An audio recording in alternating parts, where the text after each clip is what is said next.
কালো জাদু আসলে এমন একটি বিষয় যা বিশ্বের বিভিন্ন প্রান্তে বহু শতাব্দী ধরে মানুষের মনে ভীতির সঞ্চার করে আসছে। এই গল্পটি একটি বাস্তব ঘটনার ভিত্তিতে তৈরি, যেখানে একটি পরিবার কালো জাদুর ভয়াবহ প্রভাবের মুখোমুখি হয়। এই ঘটনা বাংলাদেশের এক প্রত্যন্ত গ্রাম, যেখানে মানুষ এখনো বিশ্বাস করে কালো জাদুর ক্ষমতা এবং অপশক্তির ভয়ঙ্কর পরিণতি। ঘটনাটি একটি সরল কিন্তু রহস্যময় পরিবারকে কেন্দ্র করে, যাদের জীবনে কালো জাদু ভয়ঙ্কর ছাপ দেয়। আসসালামু আলাইকুম লিসেনার্স, কেমন আছেন সবাই? আশা করছি সবাই ভালো আছেন এবং ভালোর দলে আছেন। The dark side with Akidul YouTube চ্যানেলে আপনাদের সবাইকে স্বাগত জানাচ্ছি। মোহাম্মদ আকিদুল ইসলাম। তো বেশি কথা না বাড়িয়ে ঘটনাটি শুরু করা যাক। এই ঘটনায় ব্যবহৃত সকল নামই ছদ্মনাম। মুহাম্মদ আলী মধ্যবয়সী একজন কৃষক। তার স্ত্রী হাসিনা ও 2 সন্তান নিয়ে গ্রামের ভিতরে একটি ছোট্ট বাড়িতে বসবাস করে। জীবনটা তাদের খুব সাধারণ ছিল। ক্ষেত খামার, গবাদি পশুপালন এবং ধর্মীয় আচার অনুষ্ঠানের মাধ্যমে। তবে আলীর পরিবার ছিল এলাকার অন্যান্য পরিবারের তুলনায় কিছুটা বেশি সমৃদ্ধ। তাদের একটি বড় ধান ক্ষেত ছিল। তারা তাদের পরিশ্রমের ফলে এলাকার মধ্যে অর্থনৈতিকভাবে বেশ সচ্ছল ছিল। তাদের এই সচ্ছলতা ছিল অনেকের ঈর্ষার কারণ, বিশেষ করে গ্রামের কিছু ব্যক্তি যারা তাদের উন্নতি দেখতে পায়। আলী নিজেও জানতেন তার সাফল্য অনেকের মনে ঈর্ষার আগুন জ্বালে, কিন্তু তিনি এটাকে তেমন গুরুত্ব দিতেন না। হাসিনা, তার স্ত্রী, গ্রামের অন্য নারীদের সাথে মিলামিশে থাকতে ভালোবাসতেন এবং তার বিশ্বাস ছিল যে ভালো মানুষ হওয়া সব সমস্যার সমাধান করে। তাদের এই বিশ্বাসের ধাক্কা আসে যখন হঠাৎই তাদের জীবনে একের পর এক অদ্ভুত ঘটনা ঘটতে শুরু করে। ঘটনার সূত্রপাত হয় এক রাতের অদ্ভুত ঘটনার মাধ্যমে। আলী প্রতিদিনের মতো গভীর রাতে তার ধান ক্ষেতের দিকে যাচ্ছিলেন, যখন তিনি হঠাৎ দূরে কিছু অদ্ভুত আওয়াজ শুনতে পান। মনে হচ্ছিল কেউ যেন জমির চারপাশে ঘুরছে এবং অজানা ভাষায় কিছু ফিসফিস করছে। প্রথমে তো তিনি ভেবেছিলেন হয়তো কোনো চোর তার জমির ফসল চুরি করার চেষ্টা করছে, কিন্তু কাছাকাছি যাওয়ার পর তিনি দেখতে পান যে সেখানে কেউ নেই। এরপর থেকে তিনি প্রতিদিন রাতে একই ধরনের আওয়াজ শুনতে শুরু করেন। এই আওয়াজগুলো ছিল অনেকটা মানুষের কণ্ঠস্বর, কিন্তু কোনো অর্থপূর্ণ শব্দ শোনা যাচ্ছে না। প্রথমে তিনি এই ঘটনাকে তেমন গুরুত্ব দেন, কিন্তু দিন যতই গড়াচ্ছিল ততই ঘটনা ভয়ঙ্কর হয়ে উঠছিল। রাতের বেলায় শুধু আওয়াজ নয়, বাড়ির আশেপাশে অদ্ভুত ছায়ামূর্তি দেখা যেত। হাসিনা একদিন বাড়ির পেছনের উঠোনে গিয়ে দেখেন মাটিতে কিছু অজানা চিহ্ন খোদাই করা। এটি দেখে তিনি ভীষণ ভয় পেয়ে যান এবং আলীকে জানান। এত সব অদ্ভুত ঘটনার পর আলী সিদ্ধান্ত নেন স্থানীয় এক কবিরাজের কাছে যাবেন। এই কবিরাজের নাম ছিল আব্দুল করিম। তিনি কালো জাদুর প্রভাব নষ্ট করতে পারদর্শী ছিলেন বলে গ্রামবাসীরা বিশ্বাস করত। কবিরাজ আব্দুল করিম আলীর কথাগুলো মনোযোগ দিয়ে শোনেন এবং তাকে সতর্ক করেন। আমার পরিবারের উপর কালো জাদুর অভিশাপ নেমে এসেছে। কেউ একজন ইচ্ছে করেই তোমাদের ক্ষতি করতে চাইছে। কবিরাজ আলীকে কিছু তাবিজ দেন এবং পরামর্শ দেন যে প্রতি রাতেই এই তাবিজ বাড়ির চারপাশে রেখে বিশেষ দোয়া করুন। এছাড়াও আলীকে সতর্ক করে দেওয়া হয় যে কালো জাদু কোনো সাধারণ শক্তি নয়, এর প্রভাব দূর করতে অনেক ধৈর্য ও সাহসের প্রয়োজন হয়, বুঝলে? যদিও ফকিরের দেওয়া তাবিজ ও দোয়ার সাহায্যে কিছুটা স্বস্তি পেয়েছিলেন, কিন্তু কালো জাদুর প্রভাব একেবারে শেষ হয়ে যায়, বরং ঘটনার ভয়াবহতা দিন দিন বাড়তে থাকে। হাসিনা হঠাৎ অদ্ভুত শারীরিক সমস্যায় আক্রান্ত হয়। তার শরীরে এক ধরনের অদ্ভুত ব্যথা দেখা দেয়, যার কোনো কারণ খুঁজে পাওয়া যাচ্ছে না। ডাক্তারদের কাছে গেলে তারা জানান যে এটি কোনো সাধারণ রোগ নয়। এদিকে তাদের ছোট ছেলে রাকিব প্রায় রাতে আতঙ্কিত হয়ে ঘুম থেকে জেগে ওঠে এবং বলে, আমার ঘরে কেউ আছে। এরপর থেকে আলীর পরিবারে একের পর এক অস্বাভাবিক ঘটনা ঘটতে শুরু করে।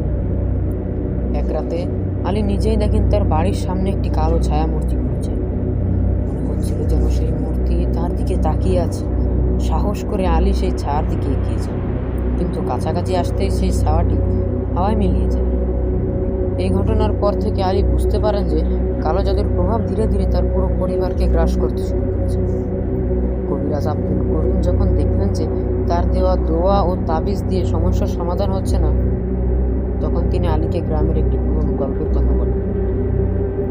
তিনি জানান যে বহু বছর আগে এই গ্রামে এক পরিবার কালো জাদুর ভয়ঙ্কর প্রভাবে ধ্বংস হয়েছে। সেই পরিবারে এক বৃদ্ধা মহিলা ছিলেন, যিনি কালো জাদুর মাধ্যমে তার শত্রুদের ক্ষতি করতেন।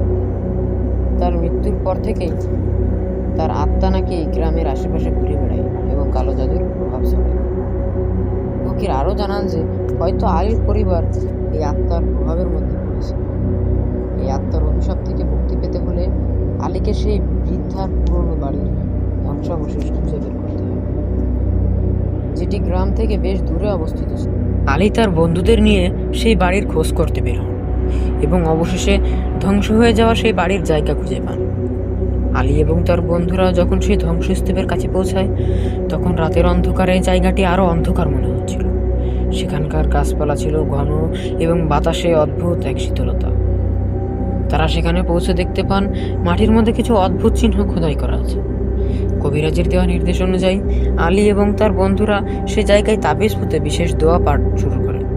কিন্তু হঠাৎ করে চারপাশের বাতাস ভারী হয়ে আসে এবং আশেপাশের গাছগুলো কাঁপতে শুরু করে। মনে হচ্ছিল কোনো অদৃশ্য শক্তি তাদের উপর ভর করেছে।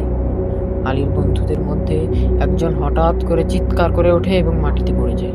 তার শরীর কাঁপতে থাকে আর সে বলতে থাকে, ওরা আসছে, আসছে, ওরা আসছে। আলী ভয় পেয়ে যান, কিন্তু কবিরাজের দেওয়া সাহস নিয়ে তিনি দোয়া পড়া চালিয়ে যান। চারপাশে কালো ধোঁয়ার মতো কিছু একটার চলাফেরা দেখা যাচ্ছিল। ধীরে ধীরে সেই ধোঁয়া মিলিয়ে যায় এবং চারপাশে এক ধরনের অদ্ভুত নীরবতা নেমে আসে। কবিরাজের দেয়া দোয়া শেষ হওয়ার সাথে সাথেই সেই জায়গা থেকে কালো ধোঁয়ার স্রোত বের হয়ে যায় এবং সবকিছু স্বাভাবিক হয়ে আসে। এই ঘটনার পর থেকে আলীর পরিবারের জীবনে কোনো অদ্ভুত ঘটনা আর ঘটেনি। ফাতিনার শরীরও ধীরে ধীরে সুস্থ হয়ে উঠতে থাকে আর রাকিবের আতঙ্কিত হওয়াও বন্ধ হয়ে যায়।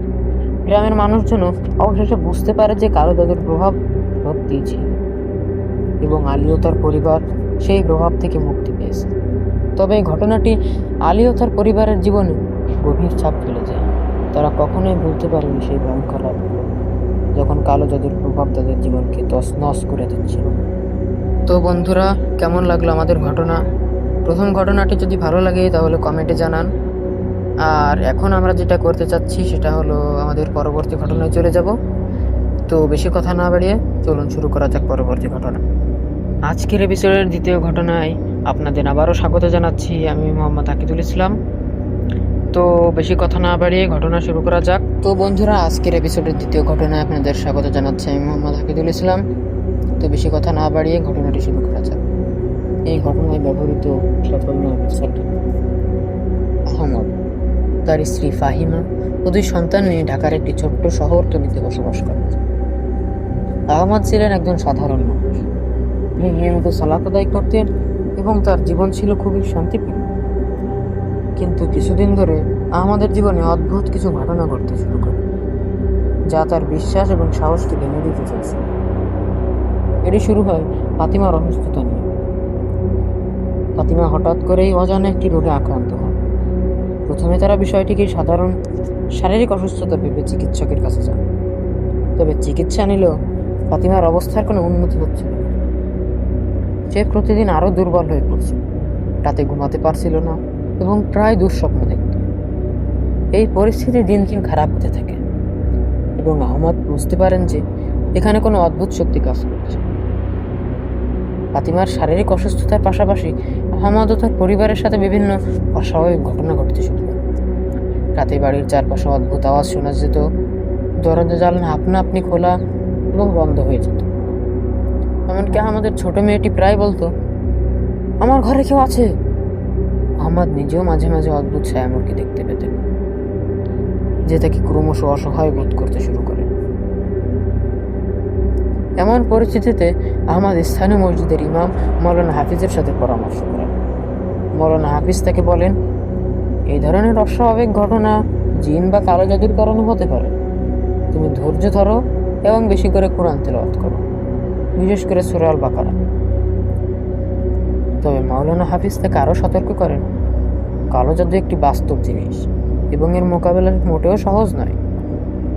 আহমদ কোরআন তিলাওয়াত ও ইবাদত আরও বাড়িয়ে দেন, কিন্তু তার এই প্রচেষ্টা সত্ত্বেও পরিস্থিতি ক্রমশ খারাপ হয়ে যেতে থাকে। ফাতিমার শারীরিক অবস্থার অবনতি হতে থাকে এবং তারা তাদের ঘরে আরো ভয়াবহ ঘটনা প্রত্যক্ষ করতে থাকে। মোহাম্মদের ছোট ছেলে রাকিব একদিন গভীর রাতে জেগে উঠে কাঁদতে থাকে এবং বলে, আমার আমার ঘরের দরজায় কেউ দাঁড়িয়েছিল। আহমদ অবশেষে সিদ্ধান্ত নেন যে তাদের বাড়ির উপর কালো জাদুর অভিশাপ নেমে এসেছে। মাওলানা হাফিজের পরামর্শে তিনি গ্রামের এক প্রবীণ আলেমের সাথে পরামর্শ করেন, যিনি জিন এবং কালো জাদুর প্রভাব দূর করতে পারদর্শী বলে পরিচিত ছিলেন। এই আলেম আহমদকে বলেন, তোমাদের পরিবারে কালো জাদুর প্রভাব পড়েছে। তোমার বাড়ির আশেপাশে এমন কিছু করা হয়েছে যা জিনদেরকে ডেকে আনার জন্য ব্যবহৃত হয়েছে। আলেমের নির্দেশ অনুসারে আহমদ তার বাড়ির আশেপাশে খোঁজাখুঁজি করেন। একদিন তিনি বাড়ির পেছনের উঠানে মাটির নিচে কিছু অদ্ভুত বস্তু খুঁজে পান। কিছু পুরনো কাপড়, কাঁটা এবং কোরআনের আয়াত বিকৃত অবস্থায় লেখা একটি কাগজ। এগুলো ছিল কালো জাদুর মাধ্যমে ফাতিমাকে ও তাদের পরিবারকে ক্ষতি করার উদ্দেশ্যে তৈরি। আলেম তাকে জানান, এই জাদুর প্রভাব দূর করতে হলে তোমাকে বেশ কিছু দোয়া ও আচার অনুষ্ঠান পালন করতে হবে। তিনি আহমদকে সূরা আল বাকারা এবং সূরা আল ফালাক ও সূরা আন নাস নিয়মিত তিলাওয়াত করতে নির্দেশ দেন। এছাড়া তিনি আহমদকে রাতে পরিবারের সবাইকে নিয়ে একসাথে ইবাদত করতে বলেন, যাতে বাড়ির মধ্যে বরকত আসে এবং জিন ও কালো জাদুর প্রভাব দূর হয়। আহমদ আলেমের নির্দেশ অনুযায়ী নিয়মিত দোয়া, ইবাদত ও কোরআন তিলাওয়াত করতে থাকেন। পরিবারের সবাই, বিশেষ করে ফাতিমা, নিয়মিত কোরআনের আয়াত শুনতে শুরু করে। এভাবে কয়েক সপ্তাহ পার হয়ে যায় এবং আস্তে আস্তে ফাতিমার শারীরিক অবস্থা উন্নতি হতে থাকে। বাড়ির অদ্ভুত ঘটনাগুলিও ধীরে ধীরে কমে আসে। কিছুদিনের মধ্যেই ফাতিমা পুরোপুরি সুস্থ হয়ে ওঠে এবং পরিবারের সবাই আবার স্বাভাবিক জীবনে ফিরে আসে। তবে আহমদ ও তার পরিবার এই ঘটনা থেকে একটি গভীর শিক্ষা গ্রহণ করে। তারা বুঝতে পারে যে জিন এবং কালো জাদু অবশ্যই আছে এবং এর প্রভাব অনেক ক্ষতিকর হতে পারে। তবে ইসলামের শিক্ষা, আল্লাহর প্রতি বিশ্বাস এবং নিয়মিত ইবাদতের মাধ্যমে এ ধরনের প্রভাব থেকে মুক্তি পাওয়া সম্ভব। এই ঘটনার পর আহমদ প্রতিদিন সূরা আল বাকারা তিলাওয়াত করতেন এবং তার পরিবারকে নিয়মিত ইবাদতের মাধ্যমে আল্লাহর পথে থাকার উপদেশ দিতেন। তারা বুঝতে পেরেছিলেন, আল্লাহর আশ্রয় এবং কোরআনের শক্তি ছাড়া জিন ও কালো জাদুর প্রভাব থেকে রক্ষা পাওয়া যায় না। আসলে ইসলামিক শিক্ষা অনুযায়ী কোনো সমস্যা বা বিপদে পড়লে ধৈর্য ধরা এবং আল্লাহর উপর ভরসা রাখা সবচেয়ে গুরুত্বপূর্ণ। জিন ও কালো জাদু যে কতটা ভয়ঙ্কর সেটা আসলে ধারণার বাইরে। আসলে জিন ও কালো জাদু যতই ভয়ঙ্কর হোক না কেন, আল্লাহর ইচ্ছা ছাড়া কিছুই ঘটতে পারে না। যারা আল্লাহর আশ্রয়ে থাকে তারা সব ধরনের বিপদ থেকে নিরাপদে থাকে। তো বন্ধুরা, কেমন লাগলো এই ঘটনাটি? আশা করছি এটিই ভালো লেগেছে। তো আজকের মতো আমাদের এপিসোড এই পর্যন্তই। যদি ভালো লাগে তাহলে কমেন্টে জানাবেন, আর যদি খারাপ লাগে তাও কমেন্টে জানান। আর হ্যাঁ, আপনার কি মনে হয়, সত্যি কি কালো জাদু, জিন এগুলো বাস্তবে সম্ভব?